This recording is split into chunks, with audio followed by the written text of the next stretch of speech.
The night everything cracked open, I was sitting on the living room floor, curled forward, pressing my forehead against my knees because the pain in my spine wouldn't stop. The house was dim, just the small lamp in the corner flickering like it couldn't decide if it wanted to live or die. I was 26, bald from treatment, wearing an oversized gray hoodie that wasn't mine. My sister Harper had stolen most of my clothes months ago because, according to her, "You're too depressing to wear anything bright." I heard the front door slam hard enough to shake dust from the bookshelf.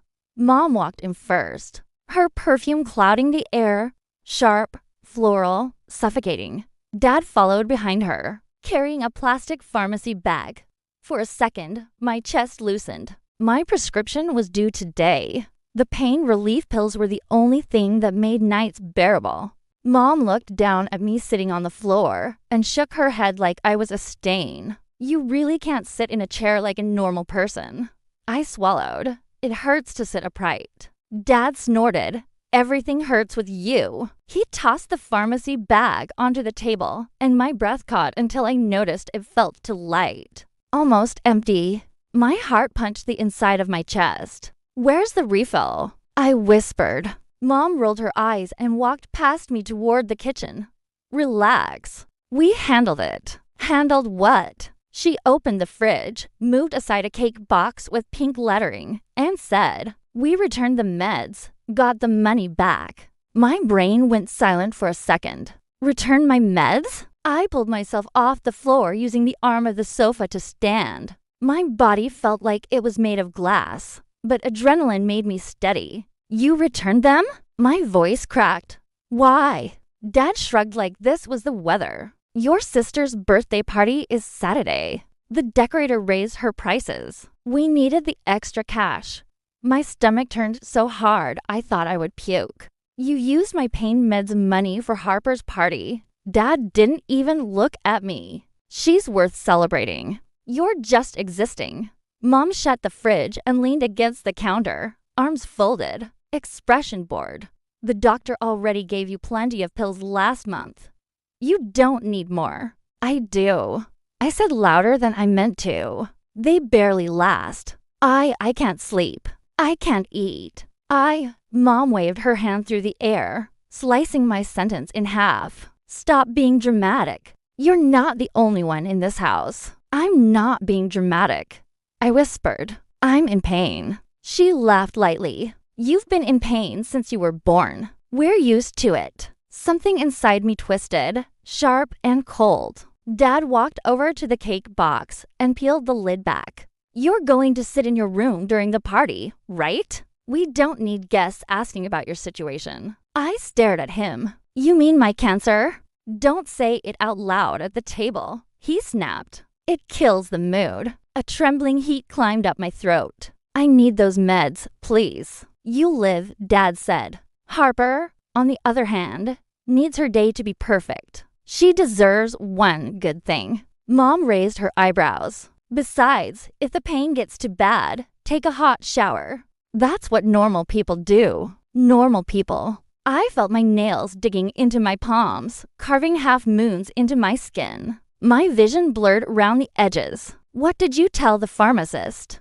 I asked quietly. Mom smirked. "That you didn't want them anymore. That the side effects were too much. They gave us store credit. Good timing, too. The bakery we wanted isn't cheap." My breath shook. "I never said that. I never." She cut me off again. "And you're sick. You forget things." My voice wavered. "I don't forget being in pain."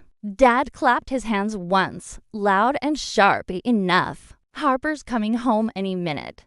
Don't start your pity party nonsense. It's her week, not yours. Her week."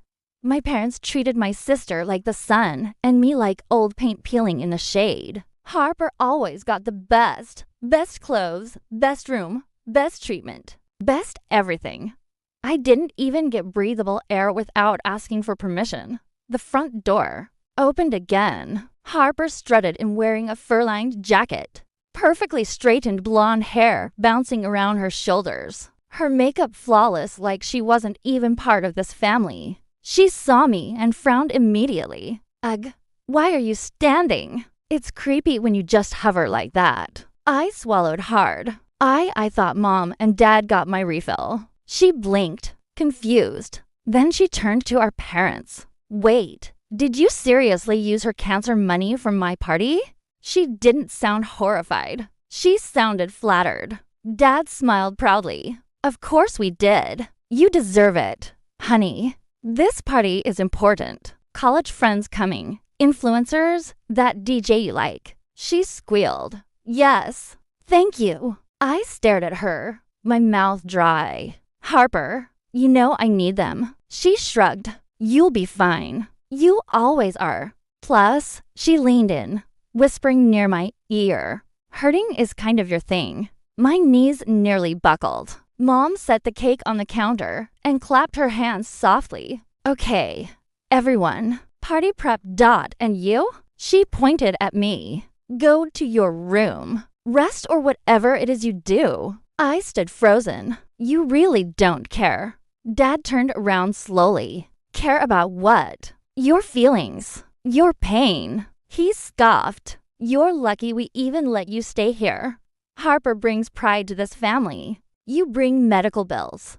Harper laughed like he said the funniest thing in the world. My chest ached in a way the cancer never caused. Something deeper. Something that had been dying long before the diagnosis. The room spun. The pain in my bones flared like fire. I couldn't hold myself up anymore. I folded forward, grabbing the edge of the table. Mom didn't move toward me. Dad didn't step forward. Harper didn't blink. Mom sighed. Don't faint here. Drag yourself to your room. Guests can't see this. I forced myself upright, legs shaking beneath me. I walked to my room slowly, gripping the wall for balance. Every step felt like walking through shards of glass. But the physical pain wasn't what destroyed me. It was the sound of my parents laughing behind me. It was Harper saying, I hope she doesn't ruin Saturday. It was my mother whispering, she's just existing. Harper is worth celebrating. Their words followed me into the hallway like ghosts echoing through my bones. I shut the door behind me and leaned against it, sliding down to the floor, shaking so hard my teeth chattered. They returned my pain relief. They left me to suffer. They humiliated me for being sick. They celebrated my sister's birthday with my medicine money. And I realized something I had refused to admit for years. They didn't want me to get better. They wanted me quiet. They wanted me out of the way. They wanted a daughter who didn't need anything. They wanted a daughter who wasn't me. And they were going to learn exactly what that felt like. The revenge wasn't gentle. It wasn't poetic. It wasn't symbolic. It was real. And it was already forming. The next morning, the pain woke me before the sun did. It felt like someone was twisting a hot metal rod down my spine. I curled to one side, clutching my blanket and trying to focus on breathing. But every inhale stabbed deeper. I stared at the ceiling, swallowing a scream because if I made noise, they'd just complain about drama. My phone buzzed, a reminder for the medication I no longer had. I pressed the notification away and lay there shaking, my entire body drenched in cold sweat. For a few minutes, I let the fear swallow me. The fear that maybe they really were fine letting me suffer. The fear that maybe if something happened, they wouldn't call help. But then another thought slipped in. They didn't think I'd stand up. They didn't think I'd do anything. They thought I was too weak, too sick, too dependent.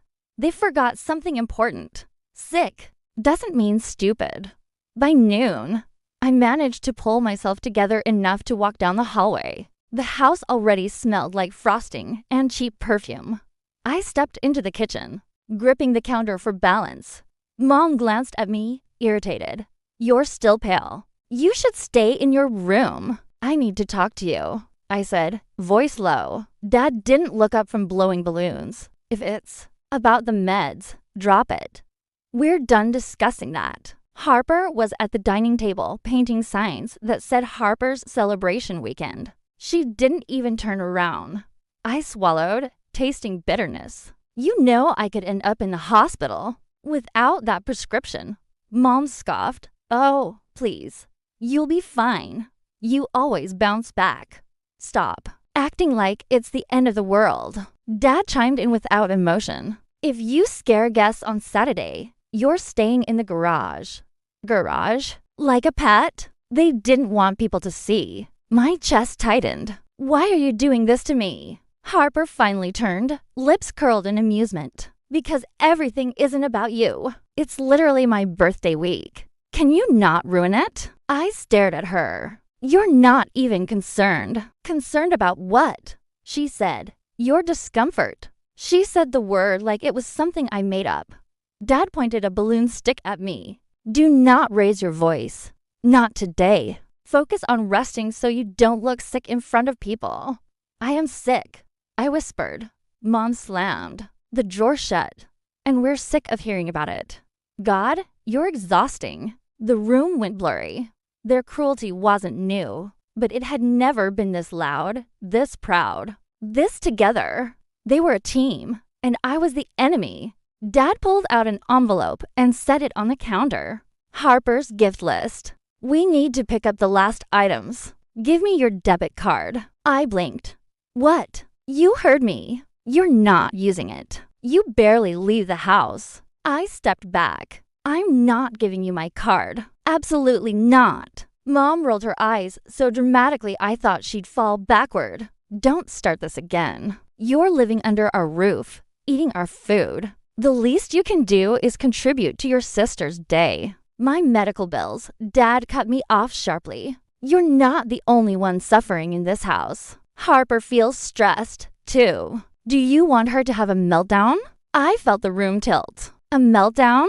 Harper shrugged. I mean, this is important to me. Mom sighed like I was a burden. Give him the card. No, I said. The moment the word left my mouth, the atmosphere changed. Dad's eyes narrowed. Mom froze. Harper smirked. You're getting bold lately, Dad said quietly. You think because you're sick, you can disrespect us. I didn't answer. He stepped toward me, slow and intimidating. Give me the card. No. His face hardened. Useless girl. If you're not helping, you better stay out of sight the entire weekend. I felt my pulse pound in my neck. Why? Why do you hate me so much? Dad's jaw twitched. We don't hate you. We're frustrated. You drained this house. You're a constant reminder of everything wrong. Mom added, Harper actually brings something to the family. You just take and take and take. My eyes burned. I didn't ask to get sick. You didn't ask, Harper mocked. But you sure like the attention. I laughed weakly. What attention? Dad waved me off. Enough. Go to your room and don't come out again, unless we need something. I walked back to my room slowly, every step stabbing my bones. But while they thought I was retreating, something inside me shifted. They weren't just cruel. They were reckless. They were sloppy. They left trails. They left receipts. They assumed I was too sick to think clearly. But pain has a way of sharpening the mind in ways comfort never could. I closed the door gently, locked it, and sat on my bed with my heart thundering. For the first time in months, I felt something real. Not fear, not exhaustion, but clarity. They used my medicine money. They tried to take my card. They wanted me hidden during the party. They wanted me silent. Fine. Let them plan their perfect party. Let them laugh. Let them underestimate me. Because while they celebrated Harper's birthday with the money meant to keep me alive, I was planning something else entirely. Not poetic, not quiet, not symbolic. Something real, something they wouldn't stop, something they wouldn't see coming, something they had earned. And every second of pain I felt fueled it. I wasn't going to ruin Harper's party. I was going to ruin their control.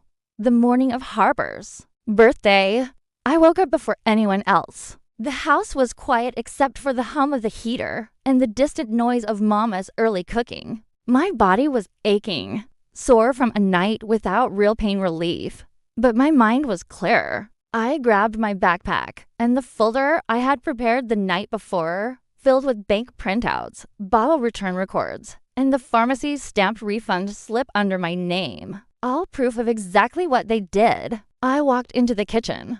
Mom didn't turn around. "You're up early," she muttered. "Go back to your room. We don't need you collapsing in front of guests." "I'm not collapsing," I said quietly. "I'm leaving." Dad looked up from icing cupcakes.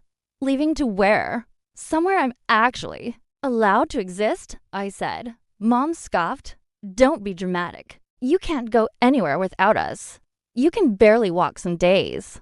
"I walked to the pharmacy," I said, "and I walked to the bank." They both froze. Dad set down the cupcake tray slowly. "What did you do?" "I informed them someone returned my prescription without my consent. I showed them your signatures. The refund slip, everything." Mom spun round so fast her hair whipped. "You what?" I held up the folder. "They flagged the transaction as fraudulent misuse of medical treatment, and they documented your names." Mom stepped forward, fury twisting her face. "You little." "Don't finish that sentence," I said calmly, "because there's more." Dad's voice cracked. "What else?" "I asked them to block you from accessing anything under my name. My card, my health portal, my insurance, my pharmacy account, all of it." Harper came down the stairs, adjusting her glitter dress. "Why is everyone yelling?" I turned to her. "Your birthday party. You'll have to pay for it yourselves now. My card isn't an option anymore." She blinked, confused, then panicked. "Mom, the decorator, the DJ, the cake." Mom grabbed her hair in both hands. "How could you do this before the party?" "Funny," I said softly. "That's exactly what I wondered when you stole my medication money." Dad slammed his hand on the counter. "You think you can just take everything away from us?" "No," I said. "I took me away from you." Harper stepped back like I slapped her. I walked past them, picking up the small suitcase I had packed. Mom grabbed my arm, a hard, bruising grip. "You can't just leave. You live here." "Not anymore," I said, pulling away. "I'm going somewhere I'm not treated like a burden." Dad shouted, "We're your family." I opened the front door. "You're Harper's family," I said. "I was just the one you tolerated." They stood there frozen in their perfect decorations, their perfect cake, their perfect plan, all paid for with money they weren't getting anymore. And without another word, I stepped outside and shut the door behind me. As I walked down the driveway, the cold air hit my lungs. It hurt. Everything hurt, but it was a clean hurt, a hurt I chose. Behind me, Harper's voice cracked. "What do we do now?" And Dad said the only honest thing he'd said in years. "I guess she finally stopped existing for us." No, I thought. I finally started existing for myself.